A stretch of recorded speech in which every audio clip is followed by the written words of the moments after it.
আমি একটু কাজ করি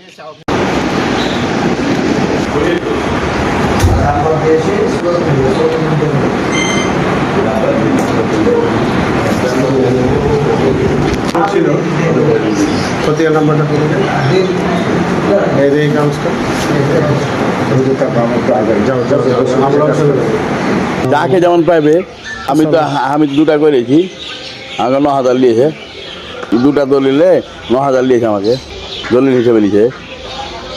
যেটা দলিল আছে বেশি হলে বেশি কম হবে একটু করে, মানে একটা চার্জ হলো 6,000। হ্যাঁ, একটা চার্জ হলো 6,000। তখন দুটা যখন করলো দলিল হিসাবে দুটা যখন করলো তখন কেছে তাহলে দাও 9,000 দাও, এই যে কমে চলে এলো। জমি খার্জ করে আমরা করে বেড়াই, হ্যাঁ, কাগজপাতিগুলো ওকে থাকে, তা আমরা টাকা নি 6,000। যে ভোলার যাওয়া আসা আবি ঝাবি তো 2-4-500 টাকা লাভ দিই।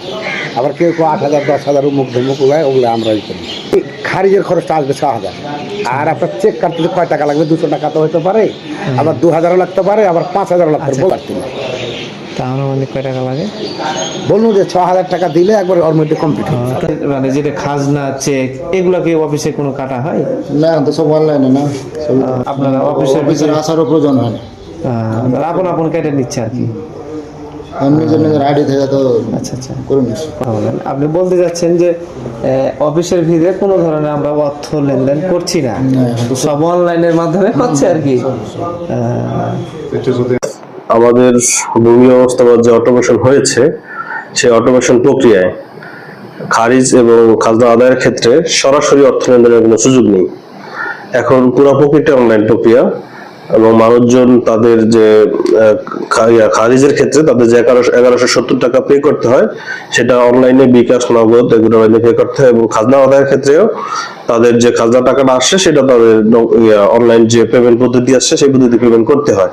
এক্ষেত্রে আমাদের নির্দেশনা রয়েছে সকল ইউনিয়ন ভূমি অফিস এবং অফিসে যে কোনো ধরনের খারিজ এবং খাজনার ক্ষেত্রে আমাদের অফিসের যারা স্টাফ আছেন তারা যেন এগুলোর সাথে ইনভলভ না হন। কারণ এইটা হচ্ছে তারা অনলাইনে আবেদন করবেন, তারা অনলাইনে তাদের খাজনা যতটুকু আছে সেটা পরিশোধ করবেন। এটা সমন্বয়ের কাজ হচ্ছে ইউনিয়ন ভূমি সহকারী কর্মকর্তা, তারা সমন্বয় করবেন। এর বাইরে যদি কেউ অতিরিক্ত টাকা বা কোনো কারণে ব্যক্তিদের কাছ থেকে খাজনা এবং খারিজের কথা টাকা নেয়, সেক্ষেত্রে আমরা তাদের বিরুদ্ধে যদি লিখিত অভিযোগ পাই এবং অভিযোগের সাপেক্ষে প্রমাণ পাই, তাহলে আমরা সরকারি বিধি মোতাবেক যে ব্যবস্থা গ্রহণ করার সেটা আমরা করব।